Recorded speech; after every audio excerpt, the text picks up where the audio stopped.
Buonasera a tutti, benvenuti all'incontro con Walter Stahel. Io sono Emanuele Bonpane, il direttore di Materia Rinnovabile.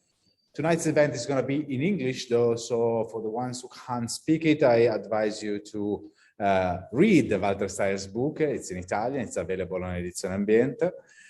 But for the ones who instead can enjoy and speak English, welcome to this tonight's event. This event is part of the Circular Rethinking. Circular Rethinking is a training school for professionals. It's created by the Trentino Sviluppo, Terra Institute, and Renewable Matter, the magazine I have the honor to be editor-in-chief.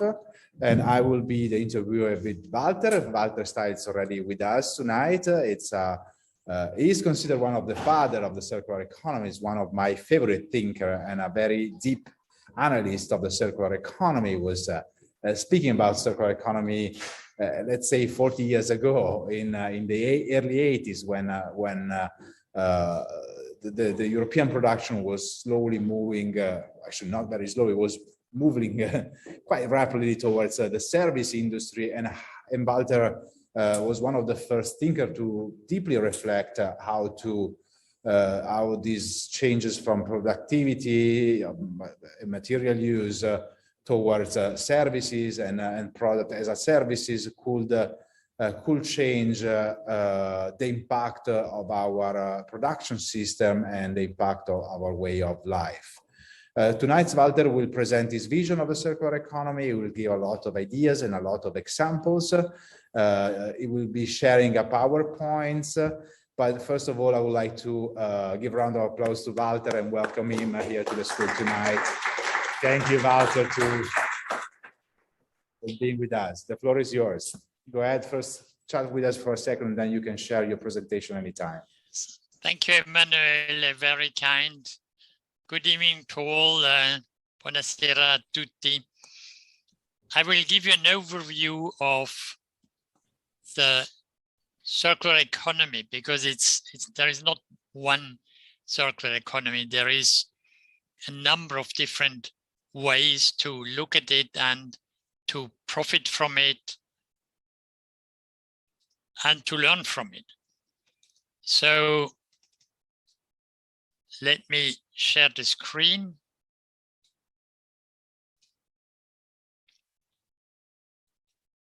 Okay, here we are. Except that it doesn't seem to be at the beginning, but here we are. So,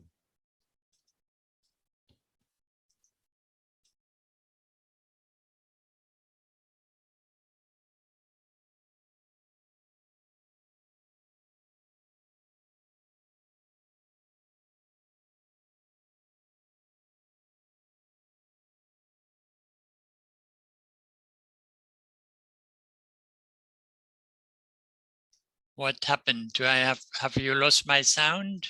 Yeah, now you're back. Now we can hear you. You can hear me? Yes, I can. Okay. Yeah, so the building of a circular economy is basically an opportunity for a low waste, low carbon economy.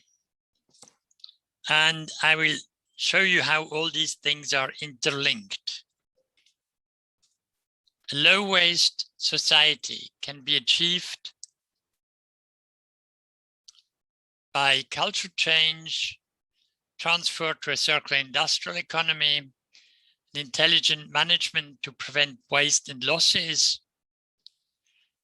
A low carbon society can be achieved by, again, transfer to a circular industrial economy, but especially by innovation into circular energy and circular sciences, and a preservation of embodied CO2s.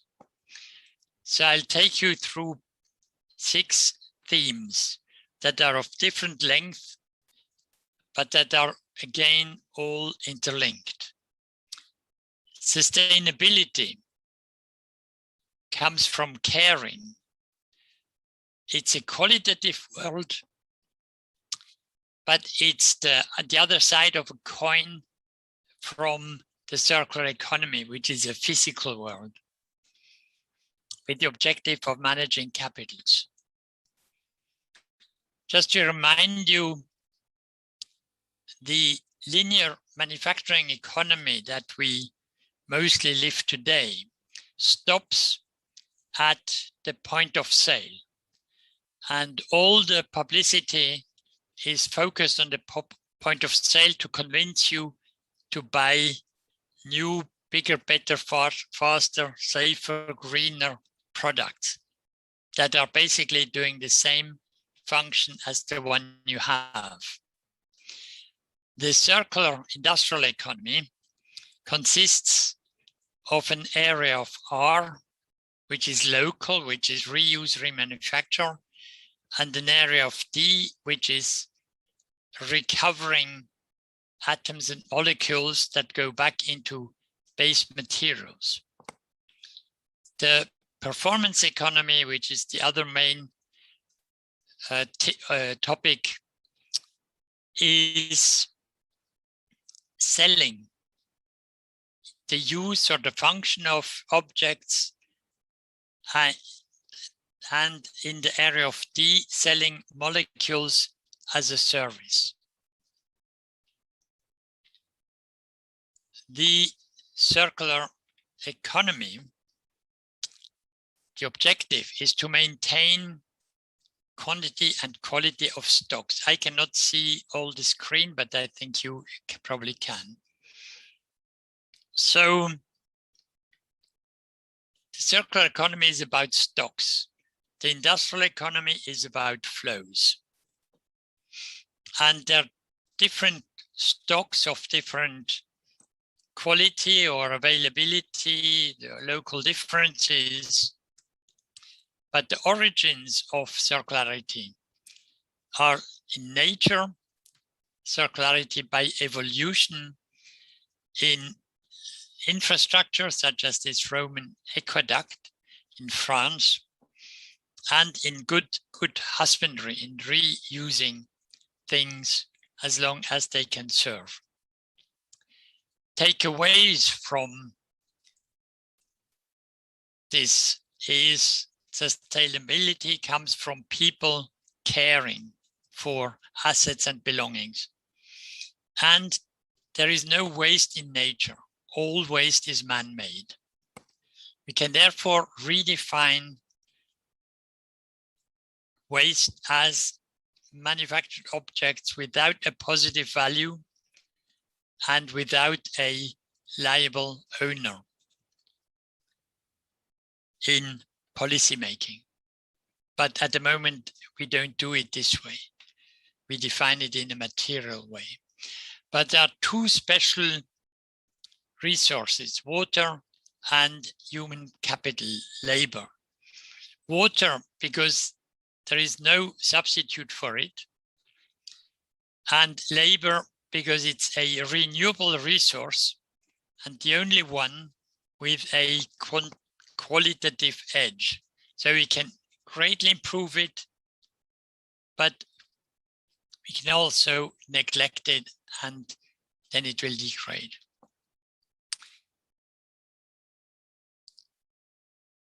President von der Leyen mentioned, I think half a year ago, the best investment in our future is the investment in our people.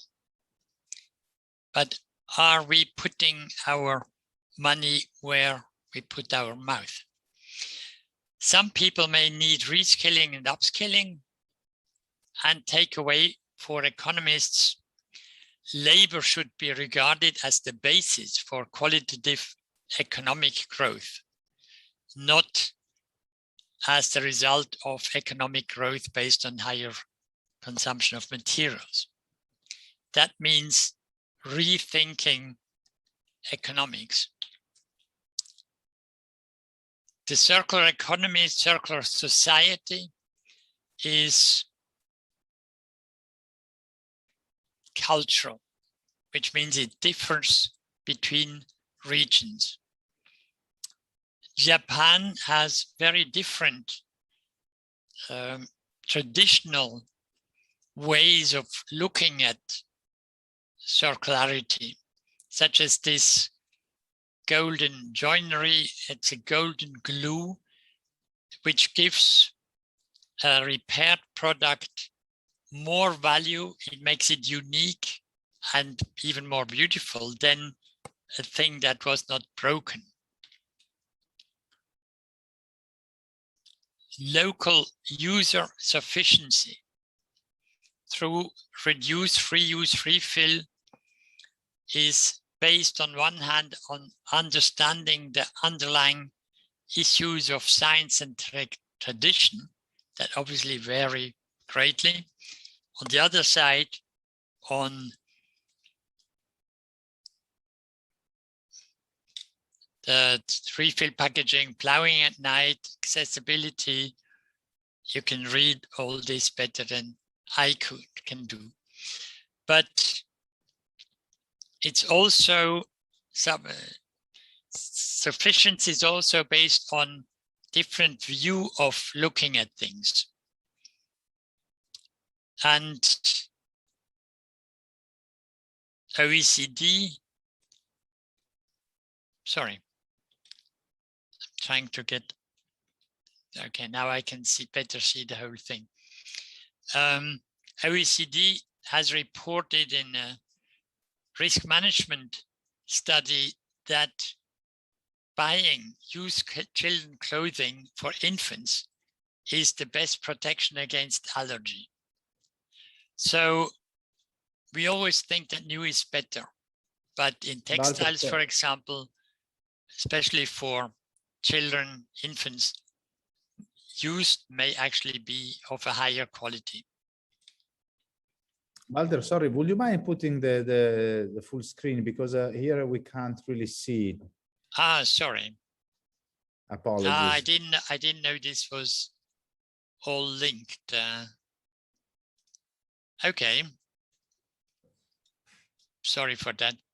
Yeah, now it's perfect. So loss prevent, I can't see the top line, but it doesn't matter. Loss prevention is part of a circular society. And these are the pictures from Sandy, the storm in New York. And you can see that traditionally we put all heavy stuff such as electric equipment and computer equipment in the basement of buildings. And this is the wrong place if you want to be protected, if you want to avoid losses through floods. And of course, the same for the underground subway system. Then circular society also gains by preventing zero-life products, such as electric and electromechanic equipment, here white goods, that are damaged in transport and distribution and therefore never sold. So these zero-life products not only waste food, something we should try to avoid. The actors of the circular society are local. In Europe, it's very often a culture of help for self-help. In the US, it's typically Amish communities or internet communities such as ifixit.com. The circular economy, the circular society is basically a non-monetary issue. The circular economy is about economics, innovation, competitiveness. And it has several topics that are listed here. Reuse and refill, delinking materials to recover atoms, molecules, innovation, innovative policy making, spreading the knowledge, preserving, sorry for the misprint, preserving embodied resources, we'll look at this in detail. The circular economy is part of, it's absolutely modern. It's part of a new trend of intelligent decentralization. All the things that are listed here are local or decentralized activities that already exist in most European countries and even worldwide. The circular economy is beneficial for society. It creates jobs compared to the present economy, and it reduces CO2 emissions by 2/3, by 66%. We shall come back to this.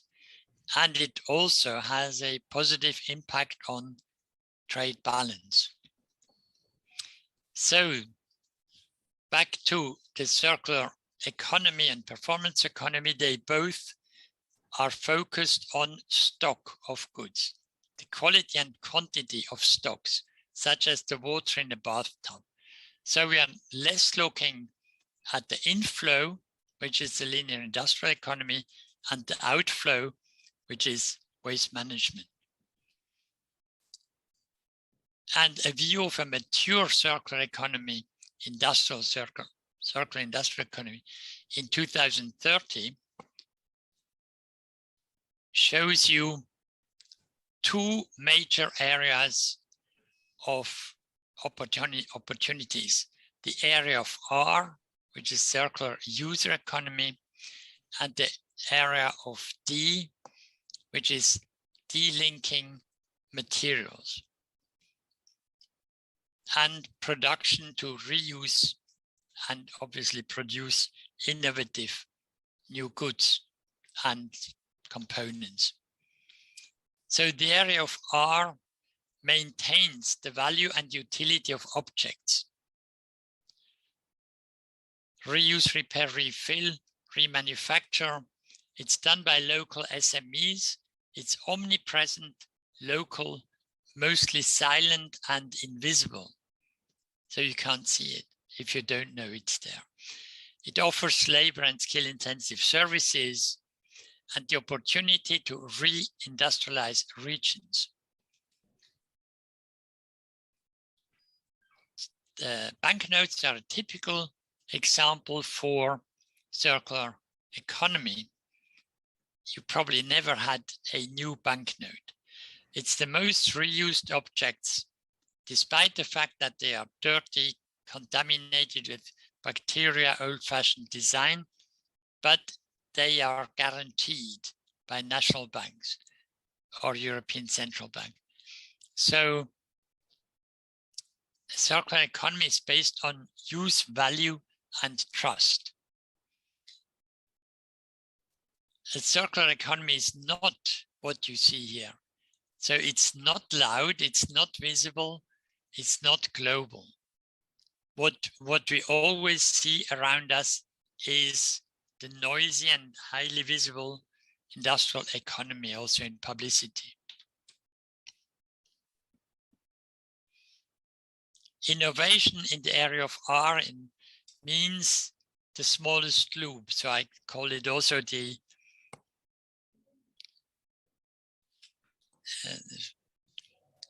never mind. So the important thing is, do not repair what is not broken. Reuse it. Do not remanufacture what can be repaired locally. And do not recycle what can be remanufactured. And to do this, we need innovation in spareless repairs, technological upgrading of objects, and non-destructive methods to collect derelict, abandoned objects to facilitate reuse, repair, and remanufacturing.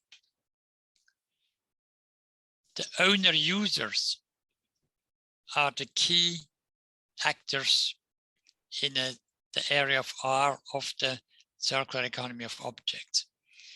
Charlie Chaplin in The Great Dictator said, machines that have given us abundance have left us in want. So the question really is, can we better motivate, educate, and research users' wants and behavior in order to shift people's preferences, people's wants from consumption to use? And how can we do this? But never forget, you and me, all of us, we take decisions in the area of art to repair or have something repaired or remanufactured in order to reuse it, or find somebody who can repair it. This is not only for individuals, this also goes for public authorities. Zurich trams are famous for being very well maintained, but at some point you replace them because now they're trams with easier entrance, but that doesn't, because you don't want it anymore, doesn't mean you throw it away. So these trams, after 45 years and 2 million kilometers, have been donated to a town in Ukraine, where they will continue to work. Russia has, when the USSR collapsed, has reused or transformed for reuse, for different use, a lot of things, such as this oil platform that is now the only launch platform for rockets in the northern hemisphere.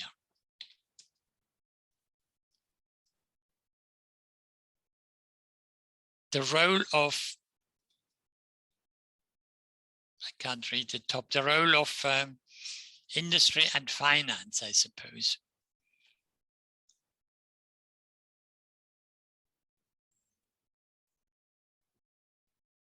You can see there are a lot of opportunities on exploiting locally existing stocks of objects by small and medium-sized enterprises. It enables to teach unskilled workers the skills of a trade. By doing operation and maintenance, you open very often a door to become a producer. This was the case for Israeli aircraft industries, for Stadler Rail in Switzerland, Harbour Air in Vancouver, Canada, and to develop risk management skills in operation and maintenance of stocks. The benefits from extending the service life of objects are mainly social and economic. Product life extension creates local jobs, prevents waste, and in this case preserves technical heritage.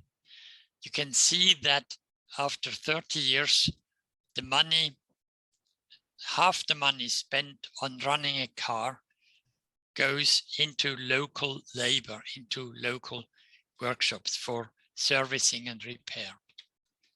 The same for buildings. Refurbishing a 5-star hotel preserves the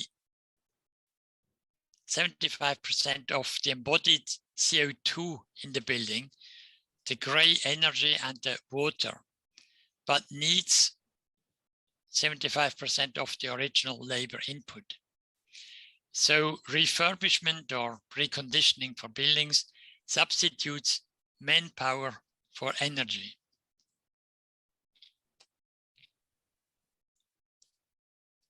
The role of major players, large international players. Innovation to facilitate the extension of the service life of objects through, for example, repair spares for car repairs, repair tools. Hilti is one of the leaders. Repair materials. Sika is one of the leading companies internationally. Novel repair services, such as ship repair underwater while the ship is in port. Remanufacturing services by, for example, Spino or IBM. Let's look at remanufacturing business models of IT and PCs. You have independent remanufacturers. You have that different greatly from between the countries, how it's done. You have global manufacturers that have remanufacturing facilities in all the continents. And you have original equipment manufacturers such as Xerox, selling performance, that obviously remanufacture all their goods. The total remanufacture market in Europe was estimated 5 years ago at around 25 billion pounds sterling.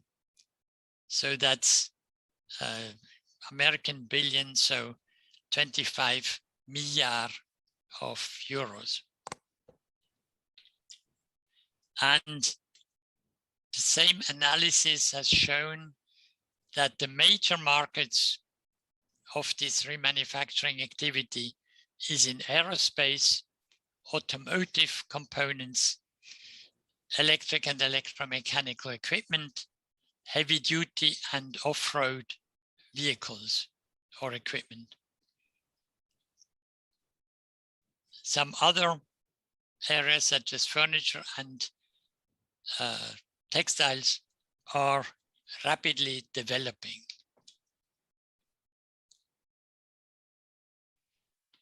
So by remanufacturing something like a modern train, the Intercity Express in Germany, you preserve 80% of the resources used in the original manufacturing. And obviously you prevent the associated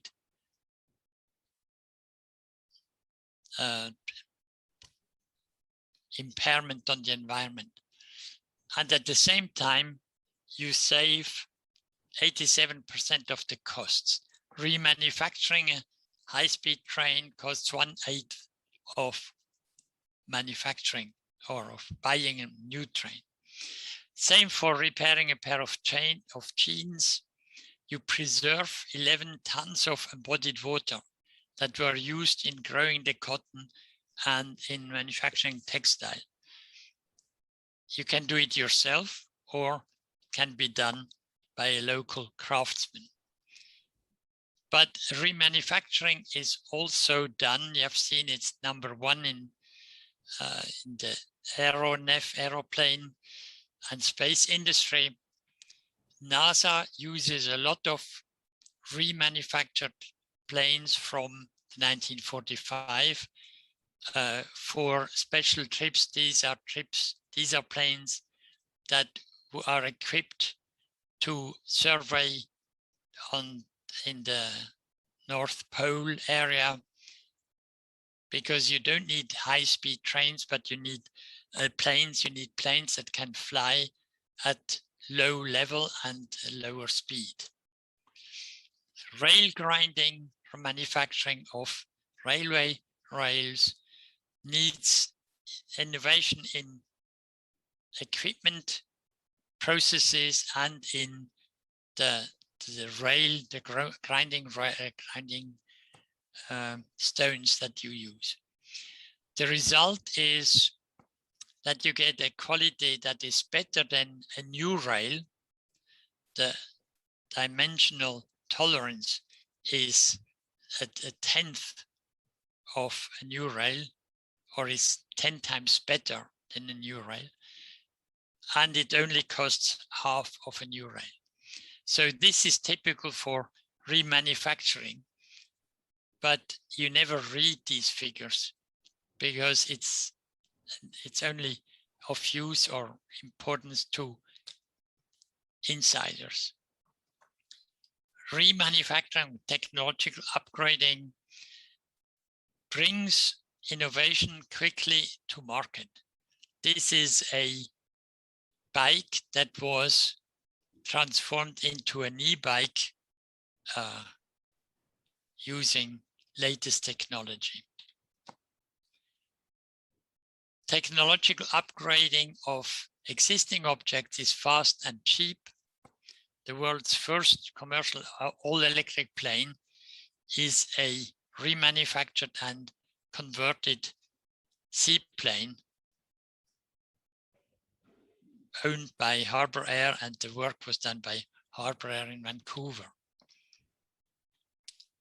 But creating the area of R in a circular economy of affluence that we have in many regions, the Northern Hemisphere, demands a political vision of decarbonization, of jobs, and of caring to convince owner users, that's you and me, all of us, to use motivation, culture, and education to adapt framework conditions in order to achieve what we want to achieve.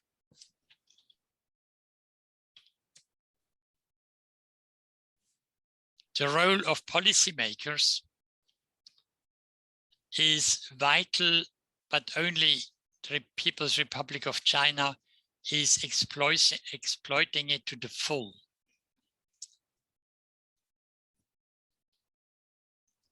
The People's Republic of China has even coined this phrase of to sell remanufactured goods, swap the old for remanufacturing. And they now have 56 or even now even 76 pilot remanufacturing enterprises from abroad that are doing this. The first one was Caterpillar. Bosch is also automotive. And the slogan is unrivaled quality, unrivaled prices. So it's remanufacturing is very popular in China, also by European companies. Why should you do it? Also because it preserves, it's the only strategy to preserve embodied resources and cultural values. Summary. The area of R preserves materials and embodied resources. It greatly reduces CO2 emissions, creates local skilled jobs, and saves money, your money, and provides resource security to companies and communities. The area of D is different. It deals with the Anthropocene's legacy waste and maintains the value and purity of existing material stocks of molecules and atoms by using processes to de-link, alloy, depolymerize, in order to recover pure atoms and molecules, to deconstruct infrastructure, to reuse materials. But unlike the area of R, the area of D is driven by global science and technology innovation with regional technology applications. The area of D is the child of the Anthropocene, which started with the atomic bomb in Hiroshima, and unleashed scientific progress such as nuclear physics, chemistry, synthetic materials, metallurgy, all this is absolutely great, and we exploit it fully today. But society overlooked the producer liability resulting from this, because science has allowed us to decouple from nature.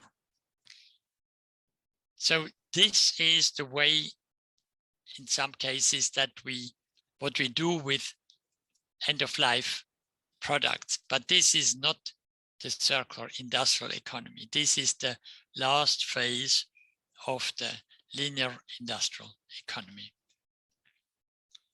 In some cases, waste to energy is still better than landfill, but in areas like this is Bali, receives 100 tons of plastic waste every day on its beaches, but they landfill it because they don't have the technology to transform this plastic waste into energy. Is this a case for producer pays principle? Shouldn't the oil majors finance to find the technology to reuse these things locally? Stainless steel is another case where we lose the most precious metal, the nickel, in every recycling step. So we need technologies to de-alloy metal waste. Recycling of fast consumer goods is a loss of material, whereas reusing a reusable bottle, glass bottle, 27 times until in average it breaks, is the circular industrial economy. And you can see that after 27 cycles, or 1.5 years approximately, if you have a recycling rate of a Coca-Cola can of 50%, you have no resource, you have lost all the aluminum. If you have a recycling rate of 75%, already after 1 year, you had lost everything. If you have a recycling rate of 90%, which I don't think any country has achieved, you would still, after about 2 years, have lost everything. Whereas the case of the glass bottles, you still have your resource base, your resource volume. But the area of D wants to maintain the utility and value, the purity. So therefore, if we look at recycling, what we do with end-of-life materials today from a money point of view, you can see that, again, this is a Swedish study, whereas Swedish recycling statistics tell us that about 90% of steel is recycled. If you look at the value, only 32% in one cycle are maintained of the value. So recycling is not the solution to recover atoms and molecules for reuse. So this is the area of D, is an area of research, global innovation, competitiveness, and economics, and innovation in circular sciences. Better move forward. Deconstructing buildings needs a completely new technology to take down buildings from top down in order to recover not only components and materials, but also the energy used in hoisting things up in the beginning. It's very labor intensive, but low environmental impairment. Circular chemistry already exists today in some cases, or is under research and development. you will be able to re-look at all these slides again, because this is just to give you an overview, because I don't know where your main interest lies. But as you have seen, the circular economy will only reduce CO2 emissions on a national level by 66%.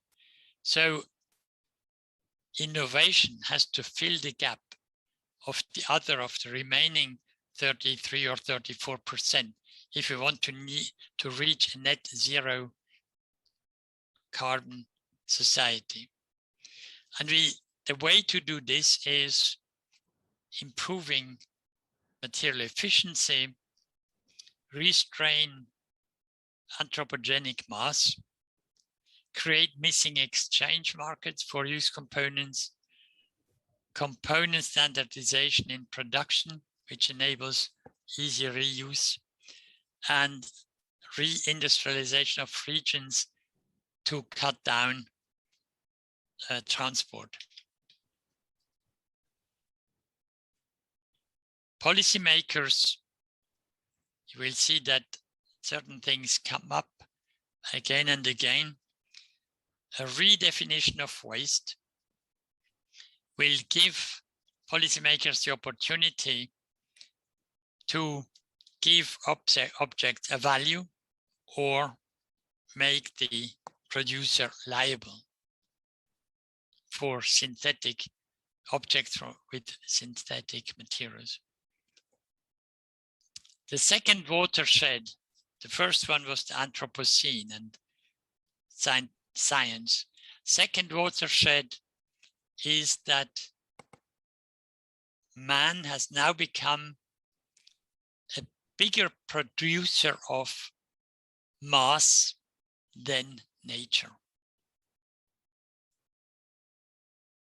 So we have to be very careful, because this, of course, also means the question of biodiversity and natural reserves is fading away. So point 4, innovation and policy making. Again, the points of a low waste society and a low carbon society. Here you have the two main levers. One is the innovative policy making. The other one is the innovative new materials components. Let's look at these two.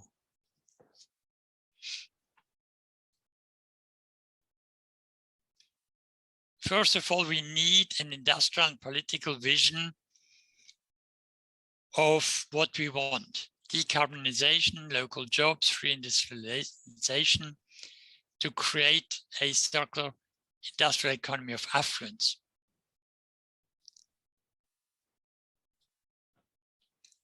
In order to master the legacy waste and prevent future legacy waste of the Anthropocene. So let's look at the innovation side for materials. Multidisciplinary innovations into social systems, system solutions, and circular material sciences. Social systems are very shared. Use is very often not very attractive. So we need social innovation to make, for example, laundromats attractive for single and families. System solutions have long been known to create resilience. They give societal benefits, long-term value. But who is in charge of it? It's not industry. It's maybe local people. It's lighthouses were sometimes financed by insurance companies, but they have done more for the safety of shipping than any technical improvement to ships. Systems innovation, if you have an electric vehicle, here it's a dumper, then the best way to use it is to transport heavy things downwards and go back upwards empty. Then you can have a perpetuum mobile like this dumper that is electric but never has to recharge the batteries by plug-in. It recharges the batteries by going downhill. You have electric ships where 4 pods, these things hanging onto the ship with propellers, replace rudder and propellers, and they replace the big engine with the propeller shaft. You see on the right bottom, you see the size of these propellers. They are much bigger than they look on the left.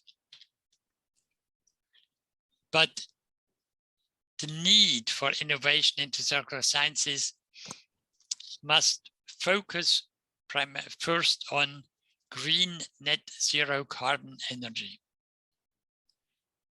because all activities use energy and all objects are either made of steel or made using steel. So we will never reach a net zero product, never mind what product it is, textiles or cars or airplanes, without a net zero carbon energy for sustainable green steel making. Innovation into green energy. There are a lot of technical terms here that you can look up on Google if you may not know them. But we have a big choice. But we have to start doing it and find out for each country, each region, which is the best strategy, which is the best option. You have in Singapore, but also in China and Saudi Arabia, you have floating solar plants to produce hydrogen. Because in this case, you have solar panels, photovoltaic, and water, so you can directly produce hydrogen. Circular chemistry already exists in the area of depolymerization of nylon polyamide has been done for 10 or 20 or 30 years. But in research and development, there is a lot of new developments like carbon capture and utilization to basically produce a carbon chemistry and different ways to produce hydrogen and biogas, paraffin oil, from mixed plastic waste. But there will be circular polymers. There's a big innovation going on here with the first results, such as these PDKs. But we also need circular drinking water, which so far only Singapore has achieved, has succeeded. But obviously, there's a lot of money and a lot of technology that goes into converting wastewater into drinking water. Circular metallurgy includes the area of R and the area of D.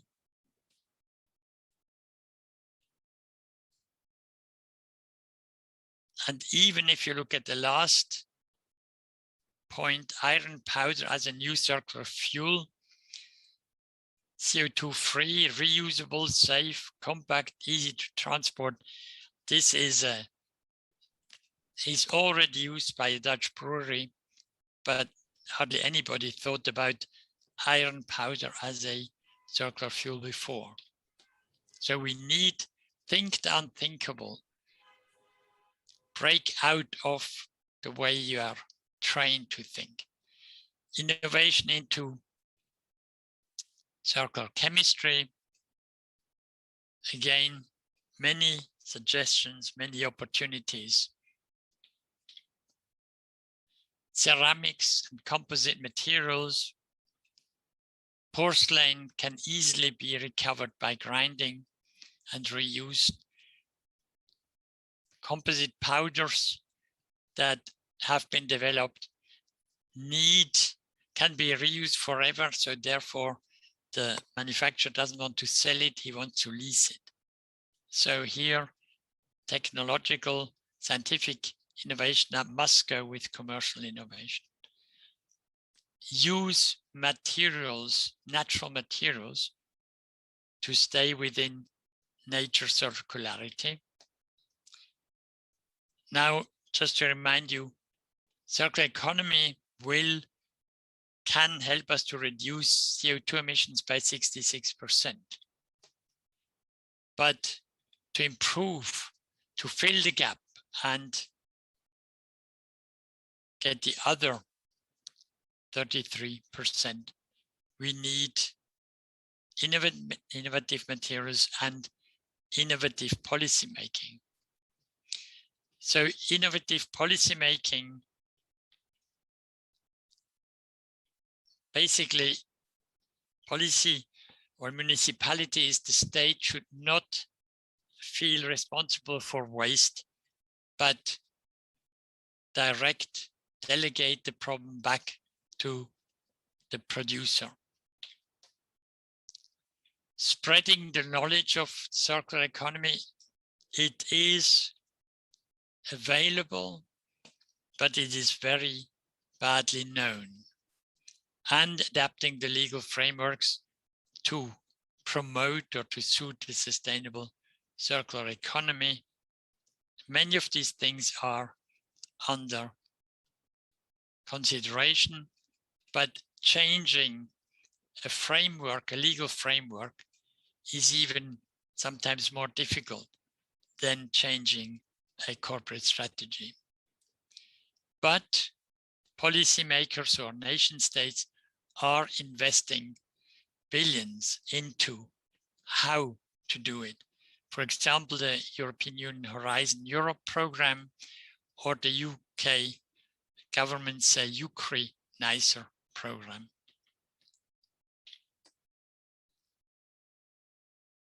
The performance economy means that owner-managers, but economic actors are in control. They enable to develop business models based on exploiting efficiency and sufficiency system solutions by selling performance instead of objects, retaining the ownership, but also retaining the liability. The benefit is save no expenses on carbon levies, transaction and compliance costs. The company gains in resilience and flexibility and corporate resource security. This is what it looks like. You have four major business models. It's nothing new. Again, performance economy has been with us for ages. Think of inns and hotels, ferries, taxis, coaches. ISO shipping containers are maybe the best known example, based on trust and guarantee for value and quality. Xerox is one of the first corporate actor that in the early 90s changed to complete circular industrial economy by reusing equipment. You can see the different steps, 1, 2, 3, 4, 5. And you can also see that the important thing, the smallest loop is the best ones, the 1 is the best ones, the 5 is the least interesting one, but still feasible. And the objective is 0% of parts go to landfill. Strategies differ between regions. Sufficiency solutions, rural areas are different from urban areas. What they have in common is that the quality is defined now as the optimization of system functioning over long periods of time. So performance economy introduces time in economics. And that also means introducing risk management, higher quality, lower cost, on time, increases customer satisfaction. That also dates from the 1990s, the General Electric strategies. The role of industry and finance: invent new business models, combine manufacturing skills with long-term finance and insurance, systems performance. Let's look at these things. This is on Queen Mary 2, the critical life raft equipment, which is not checked on site, but it's simply exchanged with reconditioned, remanufactured units and taken, and this is done in the factory on land, not on the ship. Philips paper lux. Philips sells light, not lamps now, in some cases. Function over fashion and wishes. The selling a packaging that enables to transport white goods, new white goods, and take back the used white goods for repair or remanufacturing. You can see the comparing to conventional packages, you can see the advantages in less waste, less health damages, less energy consumption, less CO2 emissions.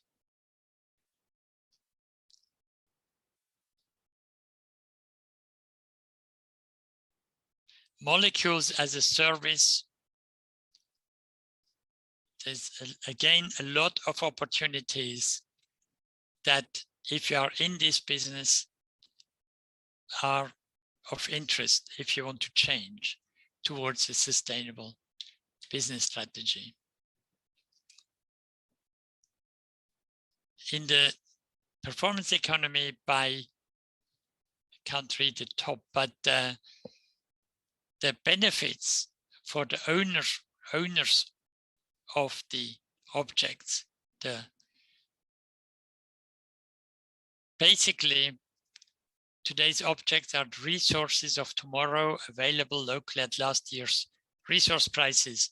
So it's resource security and independence of global supply chains, which today is a big problem. Public procurement, buying performance, helps to promote radical innovation in the performance economy. But policymakers have again a number of options and opportunities, such as shifting investment risks from the buyer, from the municipalities or nation state, to the seller, the producer, and gain national resource security. Examples of selling products as a here selling infrastructure as a service didn't cost the French state a single euro, a 78-year contract. So it's a long-term business, and means your design and operation and maintenance has to be built, conceived in a way to minimize costs over 100 years if possible, because then you really are profitable. NASA 20 years ago decided no longer to buy any hardware, but only services, space services. And you can see the most successful example of this strategy is SpaceX. In order to make money, they developed a reusable rocket, which can do a propulsive rocket landing the same way and the same place where it took off. And so NASA is no longer operating hardware, but buying transport services. The new, and then we are soon finished, the new invisible world. It's the bioeconomy, which blurs the frontiers between nature, man-made materials and digital data, and the Internet of Things and the digital economy, which blur the topics of usership, ownership, authorship, control, and liability that were very clear up to now, and that now become big headache for policymakers. Example, Mobike, and this is in Oxford, but you can find them in many places. The success for the fleet manager is redundancy and resilience. So this is a bike that has tires that cannot deflate. It has a chain that cannot derail, that you don't see. It's difficult to, basically a zero repair thing, but it can still fail through abuse or vandalism. If you throw it in a river, then that is a risk that you cannot really protect by design, system design. But of course, it's free, but you are now the product. The data that you provide by driving the bike is where the money is. And so we are in the Internet of Things, and you have owners of networks, owners of equipment. You are the producer, producing data, using, sometimes owning equipment, as in smartphones. So there is an issue of value and liability of data, but it's not necessarily the producer of the data that gets the money or is not liable for what he's doing. So the Internet of Things is great, but it has completely confused the values on which the circular industrial economy was built or is built in physical objects. If you want to read more, you have a choice. 2 books on the circular economy. It's basically the same text in Italian or English, or the performance economy. And here you can also see that the real performance economy is nothing new. Aristotle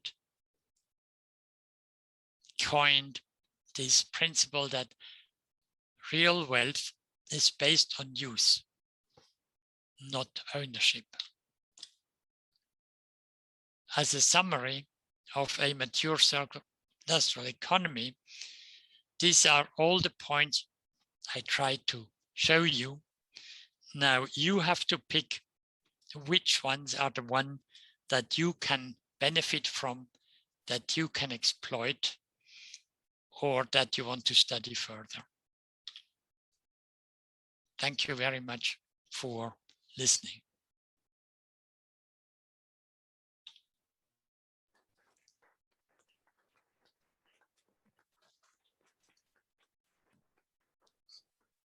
Thank you so much, Walter. It was, as always, absolutely mind-blowing listening to your presentation. I'd just like to, we still have a couple of minutes. I don't know if someone has any question like to ask, or if you're too tired. But yes, please, come closer. It's a lot of information, I'm afraid. Yeah, you are. Thank you. Good evening. Thank you for your inspiring presentation.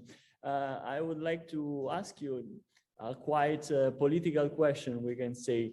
Many of the processes that you described are labor intensive, but I think maybe in a future of full development of circular economy, we can say we will reach a peak or maybe a degrowth, no? So I think that circular economy could be linked to two issues that are demographic control, maybe, and also a reorganizing of labor force through maybe a universal basic income.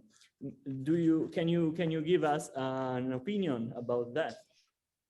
Yes, the first one is a topic I didn't touch, which is the world population, because I think if we really want to reach a sustainable society, the long term, we have to limit population, because otherwise people will, even if people just continue the lifestyle they have, we are soon running out of natural resources. And it's one topic that nobody wants to touch. Duke of Edinburgh was one of the few promoters of that. The number of people, the exploding number of people, is the main problem, not the man-made industrial resources. But it's a very touchy political topic. You can see the things like abortion that has just come up in Texas again. As soon as you get very close to people and people's liberty to have big families, then you run into problems. Now, the second thing is the guaranteed basic income is a very good idea if you have closed borders. In Switzerland, we voted, you know, we have this habit of public votes. We voted a couple of years back on a guaranteed basic income that was based on Swiss financial situation, which means it was, I think, about 2,500 or 3,000 euros per month. And the first time I told this at the conference with students from all over the world, they exploded with laughter. And they said, you know what will happen? We all come to Switzerland, because then we get more money than we get in our country in a year. So if there's a choice, if we close our borders, then you can have a guaranteed basic income, which will be different, adapted for each country to the local conditions. But if you want open borders, like the European Union, as a principle, then you cannot have guaranteed basic income, because if Germany would do it with relatively high salaries, all the Greeks would probably go and work in Germany. And if they don't find a job, well, they have their guaranteed basic income. So it's in addition to the migration that we have today from Africa to Europe, or from all over the world to Europe, you will even have a migration within, an additional migration within Europe from the low-income countries to the high-income countries. And then, of course, you have the problem with the euro, that maybe the most dangerous issue in the European Union is the euro. Because now before you had countries like Italy or Greece with high inflation, now you no longer have inflation. Actually, in Germany, at the moment, they have 5% inflation. So the other thing that we have to think again is, with negative interest rates, capitalism doesn't work. So if you have money and you don't want to pay negative interest rates, then you invest in buildings or shares, but it's completely distorted economy that doesn't invest in productive activities. So I think there's two topics. One is the role of population growth, and the other one is the role of money in the economy, that we should rethink fundamentally new. But that may be a political courage that nobody has. So we will see how chaos will solve the problem. We'll see. Is there any other question you'd like to ask? Please. Of course, we are here for this. Still have 5 minutes, so you can take a last one. Good evening. Thank you for your presentation. I really appreciate it.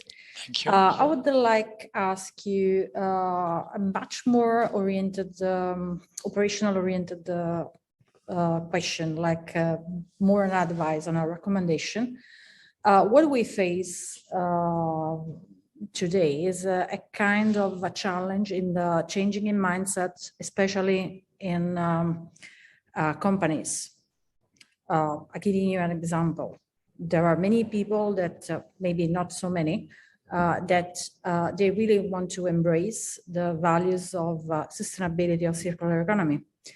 However, they do not really understand those values. For example, they just believe that making a policy or action on recycling, it is the most important thing that they can do. So what we face is trying to let them understand that circular economy is a little bit more complex than only just recycling or making a good action like giving food to people that doesn't have it, taking from, for example, from supermarket and stuff like that. Yes. So what do you recommend in convincing these people to actually, because when maybe when we tell them about the values of circular economy and business model and so forth and so on, they are a little bit overwhelmed. They can see not a very close gain in embracing this kind of, we face the challenge to convince them that investing time and research and resources in this kinds of action, actually, it is a better choice for, further in time, and can make them, put them in a position of game changer. So what do you recommend us to, to do to convince these people to, try to take this risk? Try to convince them that it's an opportunity more than a risk. Thank you. The best way to explain to individuals the difference between the linear economy and the circular economy between flows and stock is if you have a bank account and your salary goes every month into the bank account, then the salary is the flow. And the bank account at the end of the month is the stock. So if your bank account decreases, you have a big flow of money and resources, but your stocks are not increasing. What you really want is to spend less money, because then your bank account, your stock is increasing. But of course, this is, the nation states have the same problem. The flow is measured in GDP. And the stock, we don't even measure the stock in most countries, because how do we measure the quantity and quality of, you know, the natural resource, natural capital, human capital, cultural capital, manufactured capital?